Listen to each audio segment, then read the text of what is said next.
Soy la pupila asombrada que descubre cómo apuntar. Soy todo lo que se junta para vivir y soñar.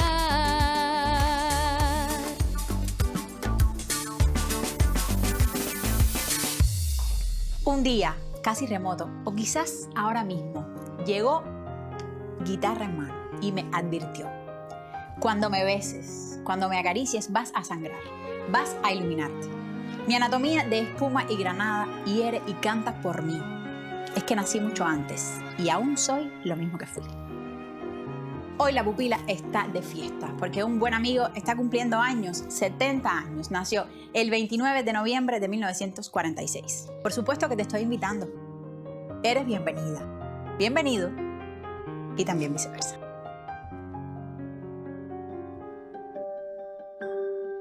Algunas de las canciones de nuestro invitado de hoy forman parte de la memoria sentimental de varias generaciones de españoles y latinoamericanos. Yo crecí escuchando Ojalá, la canción del Elegido o Playa Girón, aunque el tema que nunca ha dejado de acompañarme es aquel que dice Debo partirme en dos. En otra vuelta de tuerca, Silvio Rodríguez.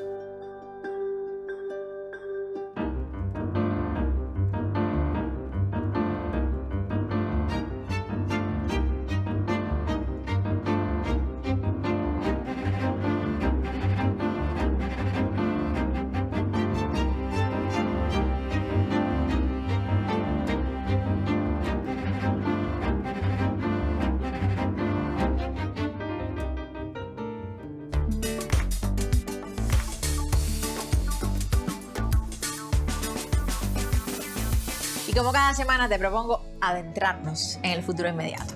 Como siempre, con Iroel Sánchez. Bienvenido. Hoy somos dos, quienes te damos las buenas noches. La guitarra del joven soldado. Y la guitarra también es la guitarra sin envejecer. Así dijo el poeta. ¿Cómo estás, Iroel? Muy bien. Quiero que me... Contento de lo que estamos haciendo. Esta conjunción. Tema de hoy.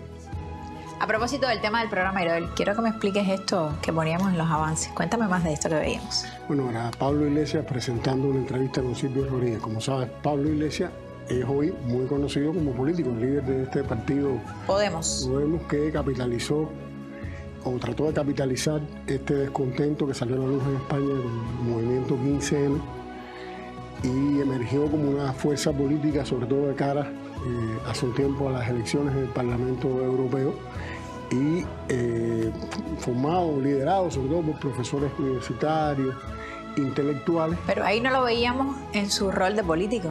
No, Pablo Iglesias anfitrión. Sí, es un comunicador muy carismático. Este programa, Otra Vuelta de Tuerca, que viene de La Tuerca, que es un programa que él viene haciendo desde el 2011. ¿Se transmite por dónde, Iroel? Empezó transmitiéndose por la televisión digital en la Comunidad de Madrid y después evolucionó hacia internet desde un periódico, desde Público, que es un periódico en internet, no un periódico en papel, de papel. Sí, la edición de papel dejó con de un ser. perfil de centro izquierda. Tú sabes que Podemos está oscilando del centro a la izquierda según ellos mismos, según ellos mismos. Según la coyuntura. Bueno, ahora hicieron esta alianza con Izquierda Unida, Unidos Podemos, pero bueno, volviendo al tema del programa, Pablo Iglesias realmente es un comunicador muy carismático, con muchos recursos. No solo en el programa, o sea, este papel de él en La Tuerca hizo que lo invitaran a otras tertulias en medios de comunicación ya establecidos en España, muy dominadas por la derecha, y esto le dio realmente mucha resonancia también para después su papel como político, ¿no? E invita a Silvio y lo entrevista. Sí, lo invita a su programa, le dedica más de una hora del programa. De paso aprovecho para decir que no lo vamos a poder poner completo, pero que va a estar en nuestra carpeta y probablemente en otras emisiones podamos volver Creo que sí, sobre esta porque vuelta. realmente es una muy buena entrevista, ¿Qué va de qué? Preséntamela. Es una entrevista biográfica de Silvio, un recorrido por su vida, que yo creo que de alguna manera es también un recorrido por la Revolución Cubana, es un recorrido por la canción en Cuba, en América Latina. Silvio, por supuesto, es un emblema, un referente ineludible de esa canción, de esa música y de la historia también de todos estos procesos en América Latina, de Chile, de Nicaragua. Y creo que es una pieza realmente muy interesante y para nosotros una manera también de celebrar esto que estamos celebrando hoy, ¿no? Pues entonces vámonos con este fragmento. Sí, este fragmento tiene que ver, no sé si te acuerdas, de nuestro primer programa, donde Silvio hablaba de Rubén Martínez Villena, y nos contaba cómo su familia oía Radio Rebelde y cómo su padre le leía poesía. Por ahí empieza. Pues vamos a verlo entonces. Gracias, Girol. Gracias a ti. Me han contado que naces en San Antonio de los Baños y que tu padre te influye mucho en tu amor por la literatura y tu madre en tu amor por la música. ¿Cómo era Silvio Rodríguez de pequeño? Fantasioso. Era, como no tenía, yo era el mayor de los hermanos, tenía una hermana pequeña, me tuve que acostumbrar a jugar solo durante mucho tiempo. Pero mi padre, como bien dices, me inclinó hacia las lecturas, sobre todo a la poesía, me leía poesía, poemas de Rubén Darío, de Nicolás Guillén, otros poetas también, de Juan de Dios Pesa, un poeta mexicano que fue amigo de Martí, de José Martí. Le llamaban el poeta del hogar, que tenía versos así muy divertidos sobre la vida cotidiana, hogareña. Y eso me hizo inclinarme por la lectura, porque después cogía los libros de mi padre y me ponía a leerlos. Y mi madre cantaba, y canta todavía, tiene 90 años y canta todavía. Crecía una flor a orillas de una fuente más pura que la flor de la ilusión, y el huracán tronchóla de repente, cayendo al agua la preciosa flor. Viene de una familia donde hubo algunos músicos, no muy destacados, pero sí muy persistentes. Y de ahí yo creo que adquirí de esa combinación el gusto por la literatura y por la música. Hay un periodo que atraviesa tu infancia que a mí me fascina, que es el fin de la dictadura de Batista y el inicio de la Revolución Cubana, en donde tú eres muy jovencito todavía. ¿Qué recuerdo tienes de ese periodo? Tengo recuerdos muy vívidos de cosas que pasaban en la calle, de atropellos de policías a vagabundos, por ejemplo. Vi cosas así en mi infancia que me afectaron mucho. Recuerdo también las luchas estudiantiles, el asalto al Palacio Presidencial el 13 de marzo de 1956 o 57, no recuerdo. Yo era un niño de 9 años, una cosa así, el tiroteo se oía en toda La Habana. Recuerdo también que se hablaba mucho de que desaparecían jóvenes universitarios y que luego aparecían torturados. Aquí Radio Rebelde desde las puertas de Santiago de Cuba, hablando a nombre del movimiento 26 de julio y el Ejército Rebelde. Pueblo de Cuba, el tirano ha huido. Los principales asesinos se han dado a la fuga más precipitada ante el empuje incontenible del Ejército Rebelde. Y recuerdo también mucho que íbamos a casa de un familiar nuestro que vivía frente al Capitolio.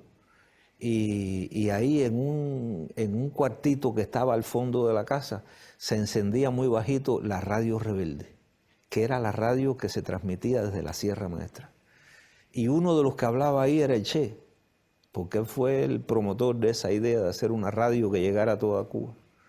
Hoy aprovecho la oportunidad de la visita de un periodista cubano para dar al pueblo de Cuba el primer saludo que tengo oportunidad de dar. De un pueblo que he decidido defender, conociendo solamente a través de la acción y del pensamiento de nuestro jefe Fidel Castro. Y bueno, desde antes del triunfo revolucionario nos fuimos familiarizando con algunos nombres, con los nombres de Fidel, del Che, de Raúl, de Camilo, de Almeida, de los que eran jefes de columna.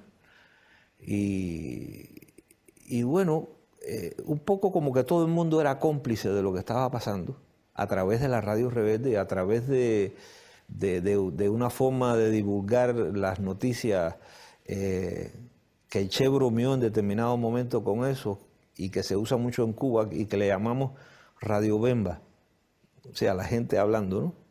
Y cuando triunfó la revolución, el 1 de enero de 1959, nos sorprendió a nosotros en una visita que estábamos haciendo en mi pueblo natal. Ya nosotros vivíamos en La Habana desde hacía años y estábamos en San Antonio pasando ese fin de semana. Y bueno, fue un día luminoso, lo recuerdo, lleno de sorpresa, la gente se lanzó para la calle, en fin, un día de mucha intensidad.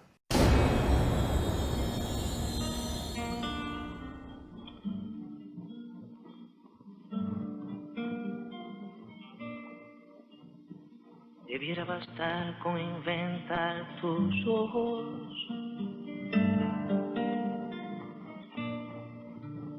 Debiera bastar con hacerlos vivir. Tus ojos abiertos son como tu historia. Van solos contando mil cosas de ti.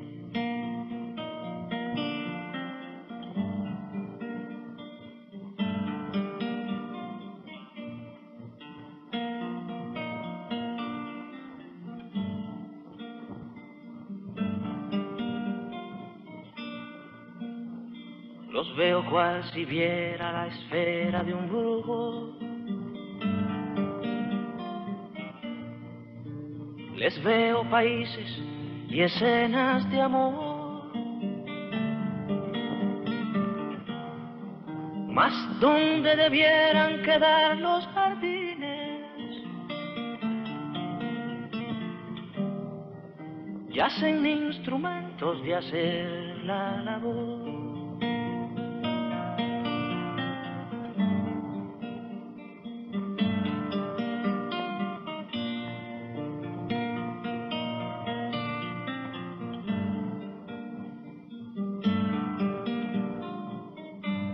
Paula, pequeña hermanita, niña sin jardín, por no tener flores, sembraste una en ti, sembraste una en ti.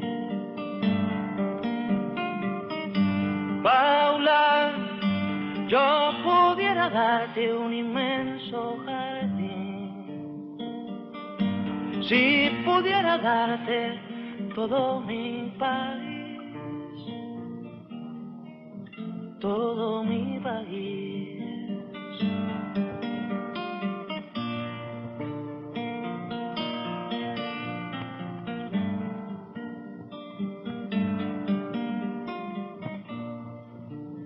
Yo sé de las cientos de suertes que corren, las flores silvestres, la flor sin jardín. Pero también sé que sequías y piedras no pueden con una razón de vivir.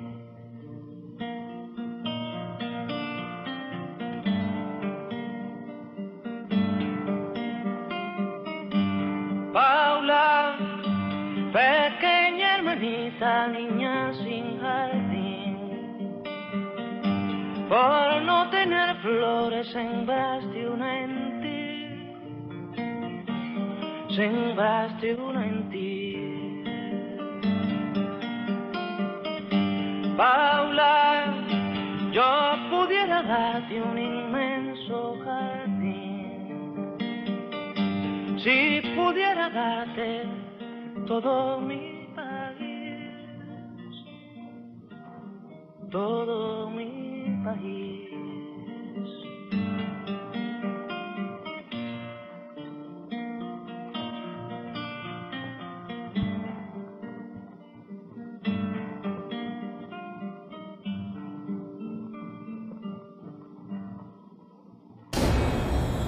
Terminas el servicio militar y ya empiezas a cantar, y ahí coincides con algunos nombres que todavía no se conocían fuera de Cuba, como Pablo Milanés.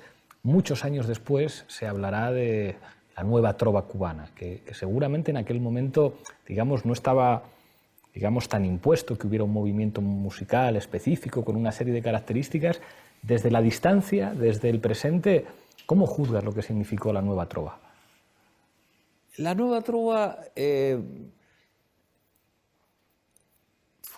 nosotros éramos herederos de una trova que había en Cuba desde mediados del siglo XIX, y había tenido diversas etapas esa trova, ¿no?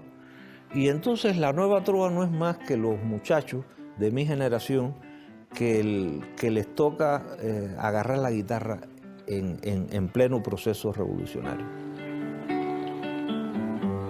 Todavía quedan restos de humedad.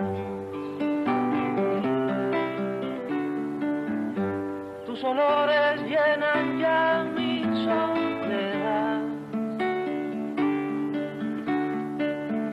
En la cama tu silueta se dibuja cual promesa de llenar el breve espacio en que no estás. Todavía yo no sé si volverás. Nadie sabe al día siguiente lo que hará. Rompe todos mis esquemas, no confiesa ni una pena. No me pide nada a cambio de lo que da. Nosotros nos caracterizamos por, de cierta forma, seguir los pasos de los anteriores, pero también con un sentido de ruptura, sobre todo en el sentido de la palabra. Empezamos a usar más palabras que las que solía tener el léxico de las canciones que se conocían, ¿no? Y esto yo pienso que es por vínculos que tuvimos yo y otros compañeros con gente de la literatura. Yo antes de empezar, incluso antes de irme al ejército, estuve trabajando en un diario de la juventud socialista primero y después de la juventud comunista cubana, que se llamaba el semanario Mella. Y ahí conocí a una serie de escritores, de dibujantes, de fotógrafos, gente de mi generación que después fueron gente que fueron importantes. Y ahí empecé a tener cierto rigor en las lecturas. Y cuando empecé a hacer canciones, todo eso que a mí me gustaba, inevitablemente lo empecé a volcar en las canciones. Y cada cual, por sus razones particulares, a todos los demás compañeros que conformamos ese primer núcleo de la nueva trova, les pasaba un poco parecido. Le pasó a Pablo, a su manera, le pasó a Noel Nicola, le pasó a Vicente Feliú, le pasó a todos. Yo pienso también que el hecho de que al triunfo de la revolución se inaugurara, en primer lugar hubo una campaña de alfabetización. Y después de la campaña de alfabetización hubo una política muy concentrada en la cultura. Se hizo la Editora Nacional de Cuba, que la dirigió nada más y nada menos que Alejo Carpentier. Y entonces, ¿qué hizo? ¿Cuál fue la política de la editora? Fue editar todos los clásicos, Los clásicos universales españoles, lo primero que se editó fue el Quijote, lo primero. Y luego los clásicos del Siglo de Oro, los clásicos norteamericanos, Shakespeare, los ingleses, la literatura latinoamericana, que también impulsó mucho la Casa de las Américas, y ahí de Santa María, y todos los intelectuales que se reunieron alrededor de eso. Entonces, hubo un ambiente muy cultural a principios de la Revolución, muy literario también, marcado. Y yo pienso que todo ese ambiente, que todas esas lecturas, que esa avidez que se despertó con todas esas publicaciones, con la propaganda inmensa que se le hacían en la televisión y en los diversos medios a los temas culturales, influyó mucho en nosotros. Y nosotros fuimos lo que fuimos gracias a eso, me parece, ¿no? También por las características personales de cada cual, indudablemente, pero todo ese ambiente.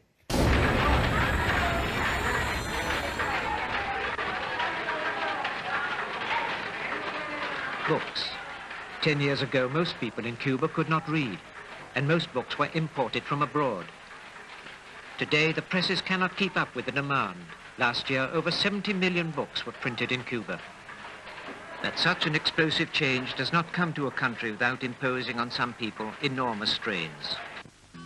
This is Silvio Rodriguez, one of Cuba's many young and gifted musicians.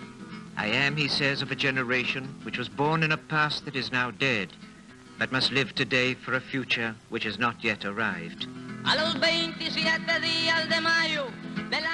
Today, a man rises above his calamities and asks to be heard moments before he goes mad. He is a juggler of a generation. He is an object of derision, a toy, a buffoon. That man am I, that man am I. No es un hombre, es quizás un objeto de la diversión. Un juguete común de la historia, con un monograma que dice bufón. Ese hombre soy yo, ese hombre soy yo.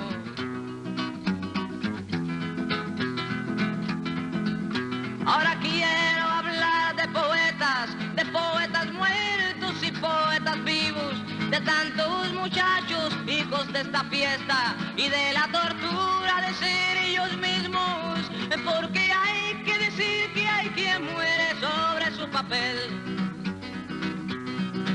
Pues vivirle a la vida su talla tiene que doler. Nuestra vida es tan alta, que para tocarla casi hay que morir para luego vivir, para luego vivir.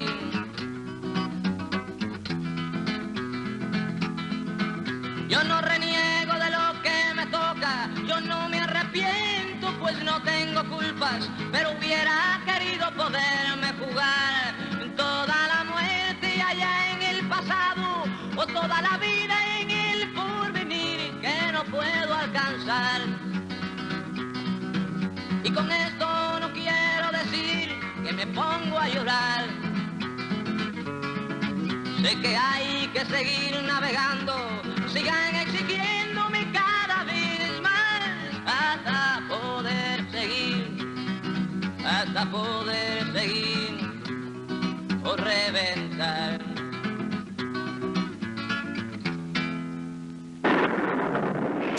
Aunque no esté de moda, pasan estas cosas. Así estamos yo y mis hermanos. Cógela. Con un precipicio en el equilibrio y con ojos de vidrio.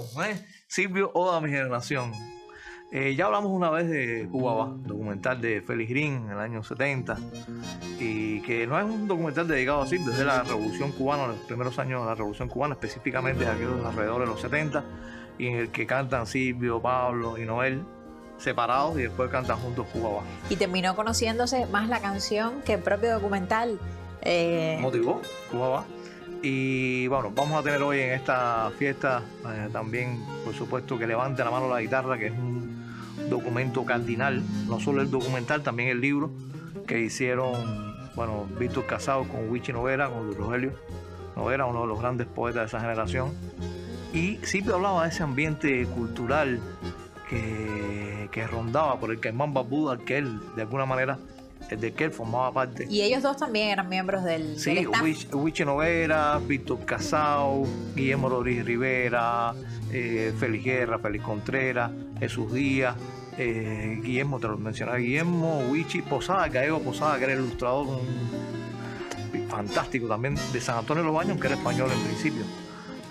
Nació en España, pero un hombre de San Antonio de los Baños. Y ese ambiente influyó mucho en la nueva trova, como él mismo contaba, Silvio, el ambiente de los poetas, que siempre estuvo muy vinculado a la trova en general. Los trovadores y poetas vienen robando desde mediados del 19 hasta hoy. Y de toda esta música, ¿vamos a poder darle algo a nuestros Sí, vamos a tener, una barbaridad, ¿me entiendes? 3,49 gigas de música en MP3. De música en MP3, que es decir, ¿de quién? De Silvio Rodríguez. La discografía, conciertos, o sea, los inéditos, los llamados inéditos. Los que vayan esta semana a los Joven Club, pues tienen que llevar una flash con bastante capacidad. Considerable.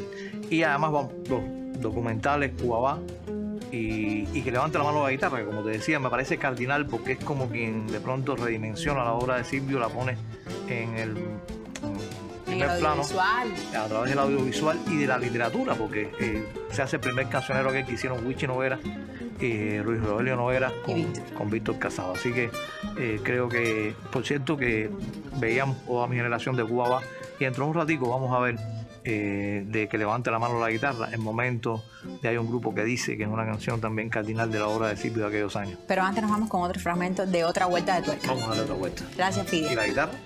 Yo creo que me la tienes que dejar. Si te la llevas, me siento así como que huérfana. Yo te la cuido, te lo prometo que te la cuido. Hay un elemento de tu biografía en esa época que también me llama mucho la atención, que es ese viaje de 125 días en el que llegas a Cabo Verde, a Dakar, y donde dicen que compones algunas de las canciones que forman parte de la biografía sentimental de generaciones de latinoamericanos y de españoles, como Ojalá o como Playa Girón. ¿Qué significa ese viaje para ti? Mira, ahora mismo me acabo de encontrar 2 libros de lo más interesantes. Uno es el diario que hizo, ¿cómo se llama el que hizo Sherlock Holmes? Conan Doyle. Conan Doyle. Un viaje que hizo Conan Doyle y un viaje que hizo con Jack London, un contemporáneo de él. Acaban de salir esos diarios en este momento. Yo estaba un poco obsesionado con esas lecturas.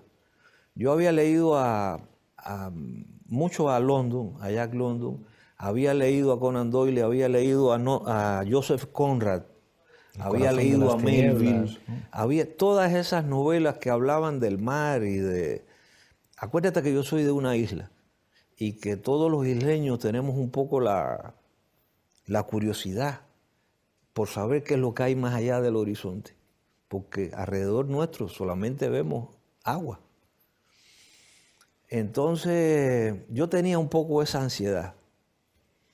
Eso unido a que en aquellos momentos se estaba estrenando la flota cubana de pesca, que estaba siendo conformada por una legión de jóvenes que se lanzaban al mar sin tener una cultura de pesca, sino sencillamente porque era necesario pescar para llevar comida a Cuba.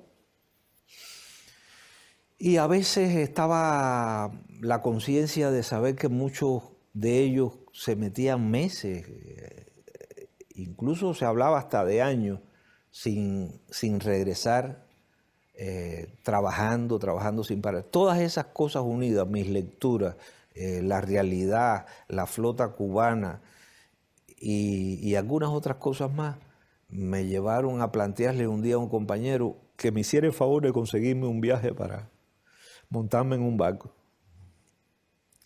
Y así fue. No duró mucho tiempo. A los 2 o 3 meses me llamó y me dijo, ¿te quieres ir todavía en el barco? Le dije, sí.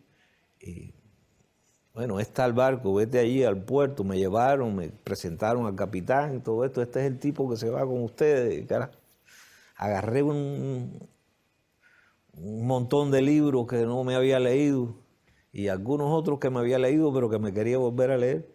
y arranqué y estuve 4 meses y pico haciendo todo ese viaje. ¿Hasta dónde debemos practicar las verdades? ¿Hasta dónde sabemos que escriban pues la historia, su historia, los hombres del Playa Girón? Que escriban pues la historia, su historia, los hombres del Playa Girón. En ese viaje pisé tierra fuera de Cuba por primera vez, que fue en Las Palmas de Gran Canaria. Ahora hice ese cuento cuando estuvimos por allá cantando. Y estuve en Lanzarote también. Y pues no sé, yo tenía 22 años, era el ansia de un joven de 22 años por la intriga, la incógnita, por saber qué había más allá del horizonte, unido a que, bueno, vamos a cantarle a los compañeros que se están sacrificando y hice las dos cosas. Averigüé qué había más allá del horizonte y le canté a los compañeros. En 1972 llegas a otro mundo, seguramente muy distinto, pues bueno, de las Canarias, de África, e incluso de esa literatura de viajes y del mundo colonial de Jack London y de Joseph Conrad, que es la República Democrática Alemana, con un concierto en Berlín del Este y después visitas Moscú. ¿Cuál es tu impresión, tu recuerdo de lo que se llamaba socialismo real europeo entonces? Me produjo incógnitas.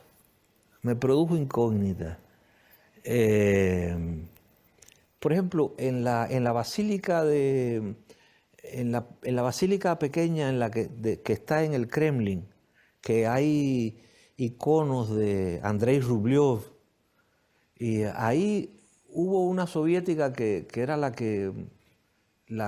guía turística que explicaba la cosa de los iconos y de las figuras religiosas como si fueran mitos de otro planeta.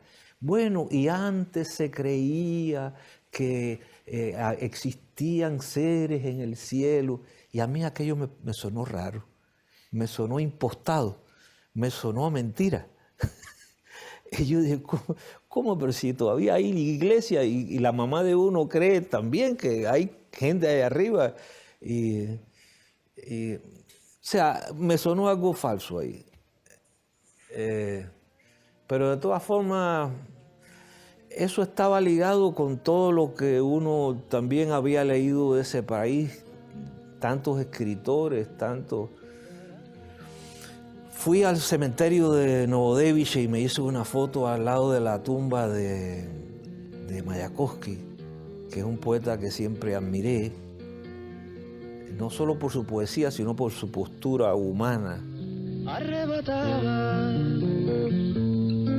la poesía de los cuellos para el encaje y untaba en Mauser la canturía.